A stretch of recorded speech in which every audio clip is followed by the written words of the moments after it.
Love, light, and blessings. Shamanic Awak Priestess here. Welcome to today's video on my main channel. And I'm going to link my previous video that I did on my true thoughts about the modern day botanica.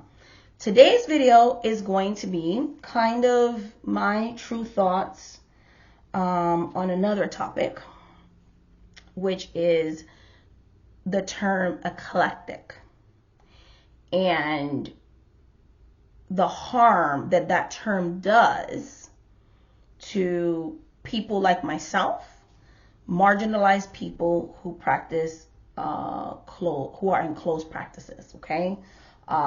People that practice ATRs and things like that. So African traditional religious practices, but specifically of the diaspora. I'm going to speak from that perspective. So people that have formerly enslaved ancestors, okay, whether they're indigenous, African, you know what I'm saying, right? So really quickly, I practice Haitian voodoo.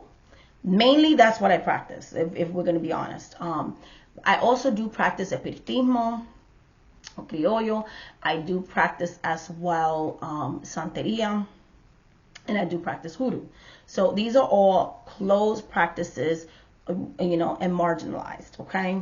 And they're closed practices for a reason. I am a descendant of enslaved people on both my mother and father's side, slave African ancestors, and also enslaved indigenous people of the Americas, okay? So I do have both Native American ancestry and African ancestry, okay? So yes, and I was born into the traditions of Haitian voodoo, Santeria, hoodoo, Aperitismo, all these things, you know, these are things that I have multiple family members, they've practiced, I've seen it firsthand. I tell this all the time, I did not learn from books. I learned from oral tradition, seeing it in my upbringing, seeing people firsthand, like my mom and others practicing in their everyday life. And I've also have godparents and all those things, okay? Books came when I discovered YouTube. I didn't realize people wrote books on it. I have, if you want my recommendations and stuff like that, you have to be a member because I give very good, honest reviews on books. Those are time consuming and I'm paying for books with my own money. So if you want book reviews, that is something I do on members, okay? So yeah, I'm not going to go through like, oh, this is books, da, da, da, da. If you want that, you know, feel free to join memberships. I have plenty of book reviews on there. But yes, long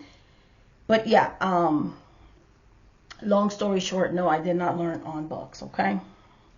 But before we get started with today's video, if you want a private one-on-one reading with me, shamanic@priestess.com.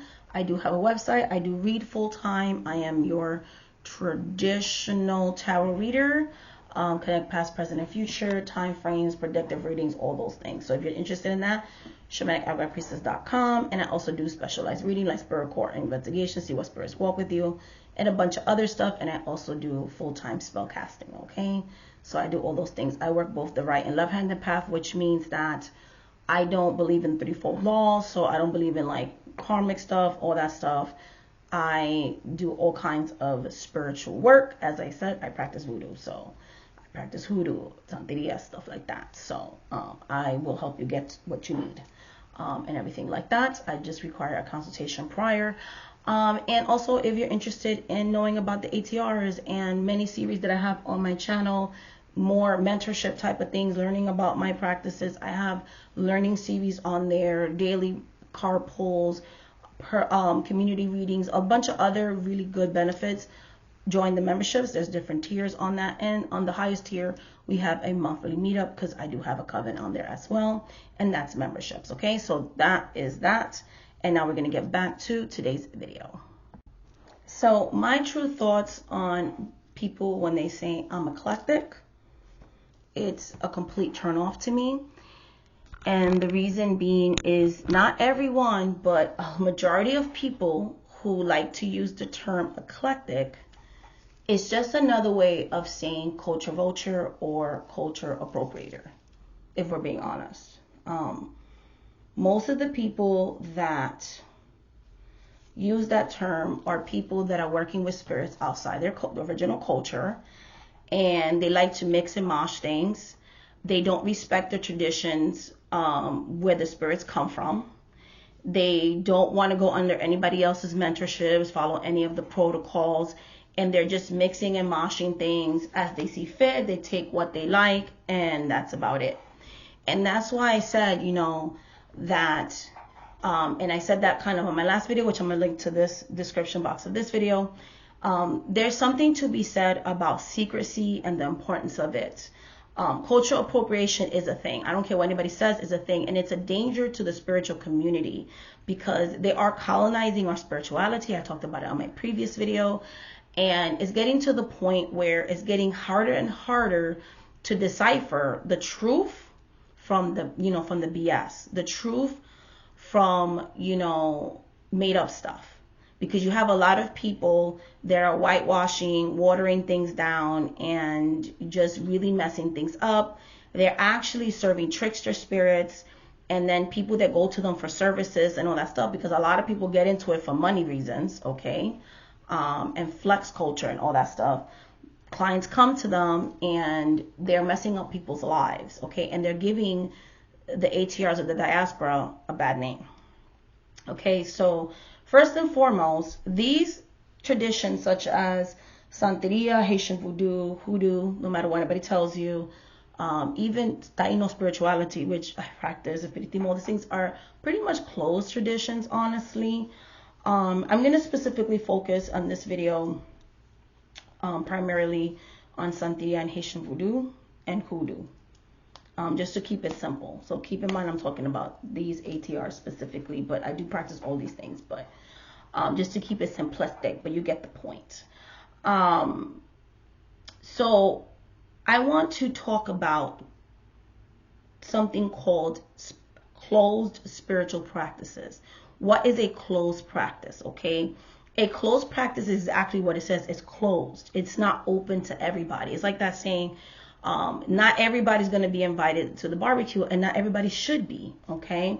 So a closed practice is any spiritual practices that are closed, okay, to only a certain ethnic group or racial group. Again, this is the definition. All right. It's a spiritual, okay. Closed spiritual practices are those practices that are closed to a certain ethnic group or racial group. Okay. So only a certain ethnic group or racial group are the people that practice it. Basically, they are born into it. That's how it was historically. Before Christopher Columbus discovered the Americas, okay, which colonization happened, right?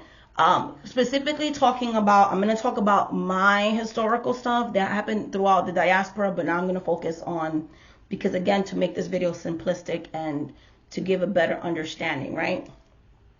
When Christopher Columbus discovered the Caribbean and he hit my people, the Arawaks, okay? They had their own language, tradition, customs, all the things, and religion. They were practicing closed religious practices, okay? The Tainos influenced, yes, voodoo comes from Africa, but there's a difference between African voodoo and Haitian voodoo, Jamaican voodoo, Puerto Rican voodoo, and and Dominican voodoo, and the different variations of voodoo throughout the diaspora, the different variations of Santeria throughout the diaspora, because in the diaspora, the Tainos had an influence on these ATRs of the diaspora.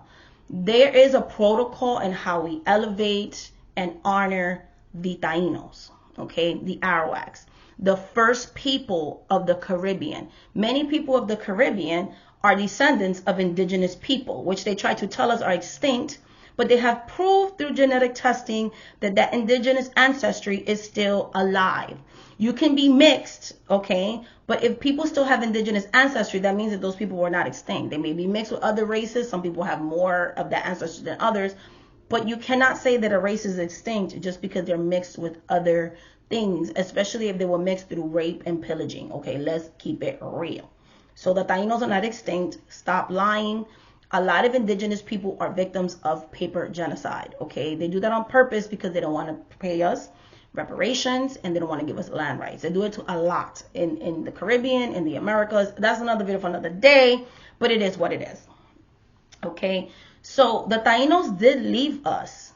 A lot of the bebés that you see in the diaspora were co-created with the African people that hit the shores, okay, of the diaspora, because they were Tainos that consummated, that they intermarried. They weren't married in a church. They were married in the way that they could get married, okay, because they were both indigenous people and African people were enslaved together. So they intermarried with each other. They had children with each other, and they passed their traditions orally to each other.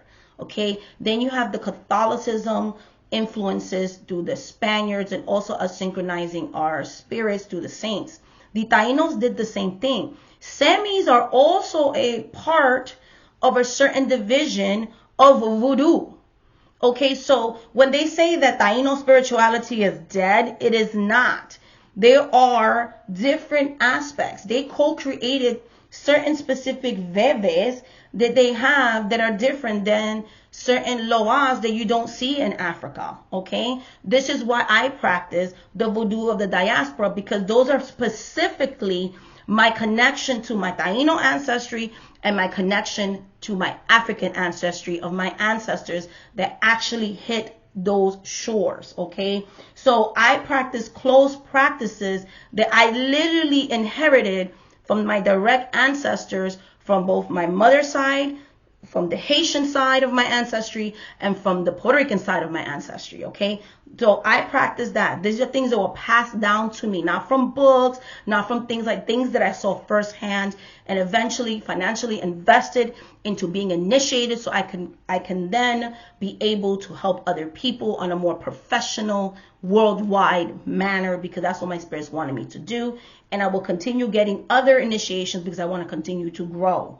Okay, but I practice a closed practice, something that my ancestors paid with their blood and tears, as many do throughout the diaspora. Okay, so my spiritual practices is through, it says ethnic group, racial group. Okay, then you have other protocols, and I'm going to read it. It says those who could practice the path through, and then there's other people, right? Racial, ethnic, racial groups, and birthright. So that is I am part of the ethnic, racial group, and birthright, because again, remember I always say on this channel, I was born into it. There are people that are born into it. So that's the three protocols: birthright, racial, or ethnic. Some people, because of colonization, right? As depending on where in the shores the ships landed. You had some people in the diaspora that the people that bought human like cattle, right? Okay, they practiced Catholicism, so the ancestors synchronized the spirits with that. In the South, you have like Louisiana and things like that. They have New Orleans voodoo, and they were able to do that. But if you have other southern parts, they really didn't get to work with the saints if they were working with more of a Protestant plantation. They synchronized their spirits with herbs. That's why you have John the Conqueror and things like that. You'll have herbs that are synchronized with ancestral spirits, Adam and Eve root, so on, and Solomon's root, and so on and so forth. You have roots named after people because they had spirits that lived within these herbs, and they worked that herb. Okay, these herbs will actually have aspects of people, and they worked it through that. They worked with the land. They found ways to still work with spiritual energies, but through the elements and through herbs and through plants. You get the point of what I'm saying. Everybody had their way they adapted to their condition, and these traditions were passed down. Unfortunately, because of the enforcement of, church, some people, even though they may have been born into it like their ancestors, some people disconnected over time because of the way society looks down upon any type of black or brown spirituality. Some people They may be part of the ethnic or racial group, but they have a disconnect because of religious trauma. Let's talk about that, right? So they may not have been born into it, but they will be someone that, because of that, right, they would have to look for a mentor. They would have to look for a mentor. All right. So if you're not born into it, they, but they're still part of the racial group and the spirits are calling them, they would just look into for a mentor. And that's why I always say, and this is not racist, this is what it is, okay? They would look for a mentor, right? And so a lot of times I'll tell people, oh, because I have to be initiated, and I will always say, but these are your ancestors, because you are part of the racial and ethnic group of these spirits. You were a former descendant of the Yoruba. That is what the religion believes. If you are Yoruba, no matter where in the diaspora, if you are the homie, you are the homie. No matter where in the diaspora you landed, you just need to find someone that was born into the tradition to mentor you. And then when you build that relationship, then yes, if you are someone who wants to work, for other people, and become, and stuff like that, yes, an initiation, will happen because you have been disconnected. It's like a way of reintroducing you. But someone who's born into the tradition does not necessarily have to initiate into a tradition. There are many Haitians in Haiti, and different people in the Caribbean who've never initiated into anything, and they practice because they were born into it. They don't really need anybody to mentor them. They practice solitary. They do stuff more for family and friends and things like that. They're not working for anybody professionally because they already have basically all the knowledge of stuff. An initiation, if you're wanting to work with other people professionally, is kind of like a protocol because you want to learn more elevated stuff, because you need super duper duper protection when you're working for the public. It's a title you should have. It's kind of like a street preacher versus an actual minister that went through the ministry. If they want to become a pastor of a church and stuff like that, there's a difference between a pastor of a church and someone who's a street preacher that may know the Bible, but someone who actually has a church that they're actually are in charge of teaching the religion to others and stuff like that. A priestess, a mambo, whatever you want to call it, a babala, whatever, they're actually supposed to know the religion inside out and be able to teach it to other people. This is why initiations are important, because your godparents are supposed to teach you the ins and outs and all that kind of stuff, because then you're supposed to be able to, if that's your calling, take on godchildren, all the things, okay? So even if you're born into something, if your calling is to, be a mambo or hugan and stuff like that, yes, you have to be initiated to do that. But to practice itself by yourself solitary, if you're born into the tradition, no, you do not need to be initiated. If all you're going to do is just practice for yourself and your family. There are many people that are not initiated that do that. But if you've been disconnected, even though you may be part of the racial or ethnic group, you can still practice solitary, yes. But if you are feel to become initiated, then yes, you can get initiated, especially if you feel that you have a calling and you want to work for other people. There's nothing wrong with that. Just make sure that, again, if you're looking for godparents, that they are someone who was born in the tradition, because, and I'm going to talk about that later in the video. No, let's talk about it now. The thing about godparents who aren't born in the tradition, I always say try to seek things closest to the source. You don't know who initiated them, right? A lot of these new age spiritualists don't have any real knowledge, and that's how things get bastardized and whitewashed, because it's a money-making thing. They'll have a godparent who never teaches them, who kind of just does the ritual and that's it, but they never actually infused the spirits. They never do the right protocol. They give you half-done initiations. You're not really receiving your spirits, if that makes sense, because they don't have real knowledge. They're messing up people's lives because they were never mentored properly, because they're kind of infusing other religions with other religions and kind of being eclectic, if you will, mixing other traditions into other traditions and making things palatable and new agey, and they're not really staying true to what the religion actually is.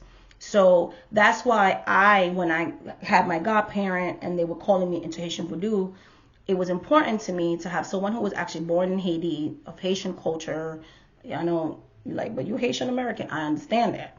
But that's the kind of mentor I wanted, because I grew up in watching the religion, and I wanted someone as close to the source as possible, because I wanted to learn the most accurate information, right?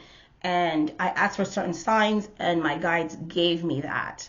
And I'm so happy that I did that, because it saved me from so many scams. And it's just, voodoo has been so powerful for me. In the beginning of Santeria, I wasn't that careful, and I got a lot of false people. But I learned from my time in trying to learn Santeria outside of my family, seeking to get that initiation and stuff like that. And because my first initiation, like my first rituals were with my mom, but when I got older, and basically I ended up finding the right godparent for that as well. But it was because I learned to do what I did for the Haitian voodoo part, which was pray upon it, let them come to me. And it was someone, from Cuba, and she grew up around it, and it was true to the source. You know what I'm saying? She was born into it. The mistakes I made before was I was getting people, and this is not racist, outside of my culture and things like that. Okay. So am I saying that if you're outside the racial and ethnic group, then you cannot practice? I'm not saying that. What I'm saying is that a closed practice is that it is close to a specific ethnic group or racial group. That's what it is. It's up to the individual if they allow. So it's up to that particular Mamba or Hogan if they are going to take on somebody outside of a culture. I know as far as like Santeria, and this is the danger, they have been more open with letting non-people of the ethnic and racial group into the practice. And that's the danger, because now I have so many people that are like, I want to work with Orishas, but there's a saturation of it and a whitewashing of it that the statues literally look Europeanized, because you're allowing people that are non-brown people to practice. They're making very white looking statues. They're distorting stuff. They're calling them out of their name. Like, they're no longer Orishas anymore. They're just goddesses. They're doing fake stuff, just putting sage on her. I gave her a crystal, and that's all she is. They're mispronouncing her name, and they're just saying, like, you don't need to get initiated. You don't need to go to Babala. Like, they're literally making up stories. They're like, she called to me, and a lot of them are just serving trickster spirits, because if that spirit really came to you, she would never tell you to disrespect her. How are you going to be better than the black people that serve her? How are you going to be better than the black and brown people that served her before you? How are you better than her descendants? Like, make that make sense. Like, that is the most white privileged thing I've ever heard. Like, that is literally racist. To say that you, as an outsider of a closed practice, does not have to go to someone of that actual culture to literally seek their advice and wisdom on how to appropriately address and work with a certain spirit that's outside of your culture, that's racist. And I'm going to call it just like that. Cultural appropriation is racist. No matter how nice, how much of a bow, how much of a thing you try to spin it, it's racist. That's one of the main reasons why I said I'm not really going to make tarot content on my channel, because I've seen so many people that I used to follow, and I'm not naming names because that's all I'm doing here, that would literally sit here, and the famous ones now are Oshun and Yamaya. They would, oh, this is my Yamaya altar, watching my videos, know how I feel about certain things, and not just me, a bunch of other people, and don't care, feeding her crystals. And I know for a fact, and I'm going to tell you right in this video, you are serving a trickster spirit. You are not better than any Afro-Caribbean, any African-American, or anybody else, okay, of the diaspora, serving our spirits in that way, because you know for a fact that's not how you do it. But you want to make up stories because somehow you, as a non-person of color, are somehow better than us who have been doing this for hundreds of thousands of years, okay, before the diaspora and after the diaspora. Somehow you can forego initiations, because initiation specifically, if you are outside the ethnic and racial group, then yes, and you could think I'm racist if you want to, it is mandatory for someone outside of that racial group to get initiated. Because eventually, yes, because whether they practice for the public or not, like, yes, you can learn to do things solitary, but eventually, you should get initiated, because you are practicing something outside of someone's culture. Initiation, yes, that's what you do see people, and again, it is up to the practitioner to do that. Yes, and if you're seeking teachers, seek people of that culture to teach you, and you have to pay for it. That's another thing. You cannot go to someone that's marginalized and then expect them to give you free information when I've had to pay people, okay? It is a financial investment. That is time and that is energy. And also, if someone chooses not to teach you something, don't be offended by it because it's not yours. We don't have to do that. As a black and brown person, we have the right to say no. You know why we have the right to say no? Because literally, so many things have been stolen from us that we have the right to say enough is enough. You know how many people, okay, that I have done readings for, and especially the spirit court reading, and they finally find out what tribe they have ancestry to, and they'll do an ancestry thing, and they'll be like, that matches up with the spirits that came up in my spirit court. I've actually seen them cry because of making that connection to Mama Africa, to the indigenous spirits. Because what people don't understand, as some people, because they don't have that same history, they can trace their ancestors for hundreds and hundreds and hundreds of years. Where a lot of us, our family tree stops at a certain point. Okay? So our spiritual practices, this awakening that some people have, that I was born into my spirituality, but a lot of people are not. They're trying to connect with their blackness, with their connection with Africa. They want to learn about the religions that people practiced before enslavement, before colonization. They want to learn about the religions of the diaspora. Like, wow, I have ancestors, or my people actually had, were still able to preserve their religion throughout the diaspora, and they want to learn and connect with that. You know what I'm saying? And they want to do it in a respectful way, as they should. But then you, who's outside of that, who doesn't have that traumatic historical history, want to say you're better than marginalized people. So you're better than those people who literally had their history and religion ripped from them, that are actually trying to do things the right way. You, as an outsider of that culture, are saying, no, I'm better than you. I'm going to get a Yamaya statue. I don't care. And I'm going to do whatever I want. And you have people literally doing that, making money off of that, posting videos, knowing how hurtful that is. You have people have said the thing about sage. You still have people doing that. You still have people calling themselves fake terms. And I connect with when Native American people as if it's a costume you could put on and off. But what do you do for First Nation and Native American people? What do you actually do? Did you do anything for the indigenous people in Hawaii? That are literally the indigenous people in Hawaii who were forced to be a state. The actual indigenous people of Hawaii are literally homeless. When Puerto Rico went through the Hurricane Maria, and I asked the tarot community, hey, why don't you stop buying decks for a month and actually give money to the Red Cross? Let's do like a tag. That thing didn't even go viral, and there was not even one VR to that video.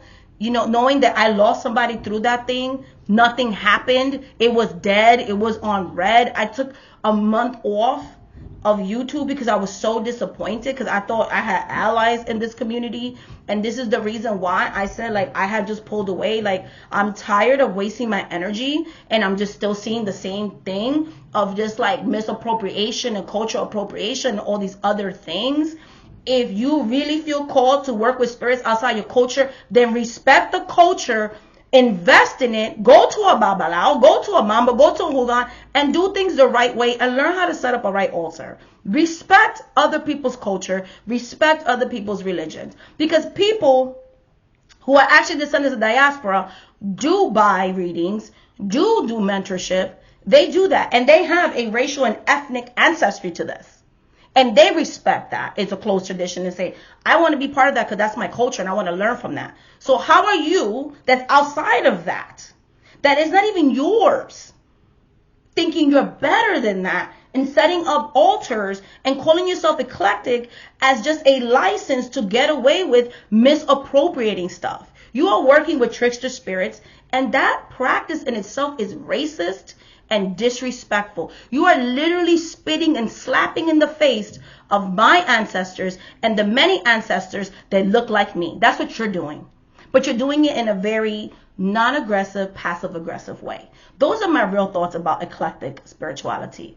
A lot of people that call themselves eclectics are just not wanting to invest their time, okay?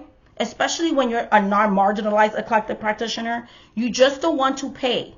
How many times have I seen people, I'm a devotee of Santa Muerte, don't even know nothing about her, don't pray to her in Spanish, don't nothing about Mexican culture, just making up stories as they go because they saw a video. Like, sickening, okay? It is so annoying, all right? It is so annoying, okay? I have worked with spirits outside my culture, and I've actually paid and gone to the people of those cultures and learned. Even when it comes to European spirits, I've done it, okay? So if I could do that, you could do that too. It's called an investment. It's called respect. Now, do I work with those spirits now? No, because I have my own path now. But I was kind of, when I was first starting, you know, I was researching. But I always learned to do things with respect. We need to respect each other's spiritual paths, each other's voices, and each other's experiences. It is what it is. And I said what I said. And I'm going to continue to say what I say. All right, guys, much love, much light, and much blessings. Again, you know, I don't have anything against anybody else, you know. If you're a true ally and you're like, hey, I do feel called to practice something, close practice, get your spiritual consultation. I do those. I do spirit court readings all the time. You know, if that's a real thing, the spirits will tell you, yeah, you have a calling. There's a certain way you do things that you can do it respectfully, but it is not okay to just set up an altar, especially when you are a YouTube content creator, and just do whatever the hell you want. It is disrespectful. You are and then when brown people tell you it's disrespectful, you attack them in the comment section. You attack them because it's one source, it's one spirit, it's one God, it's one thing, Stop it. Stop lying. You are being racist. You are being racist and you're being nasty. Okay? And you're not really working with those real spirits because you are not better than us. Those spirits look like us. Those spirits are our spirits. Okay? We have lost enough in this society, and we've faced enough stigma and racism and all the other things in this world. And the last thing you're going to do is try to sit here and appropriate our religion, because we are going to stand up for what's ours. Okay? And we're going to defend that, you know? And again, if you're called to it, there's a certain way that you approach it. And that's what it is. If the spirit's really called to it, they will help you find a person who's going to be that mentor for you to open up those doors. But it has to be done respectfully. It is what it is. All right. So that is my thoughts on eclectic practices and what a closed tradition is.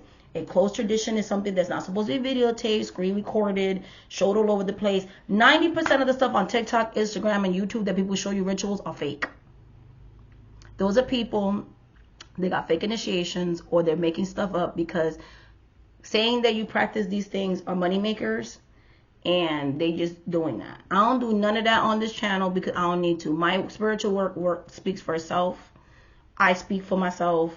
I know what I'm working with. I don't need to sit here and do stuff for clout. Okay? That's what it is. I stand on what I stand and I say what I say. I know who I am at the end of the day. All right, guys. Much love and light. Bye.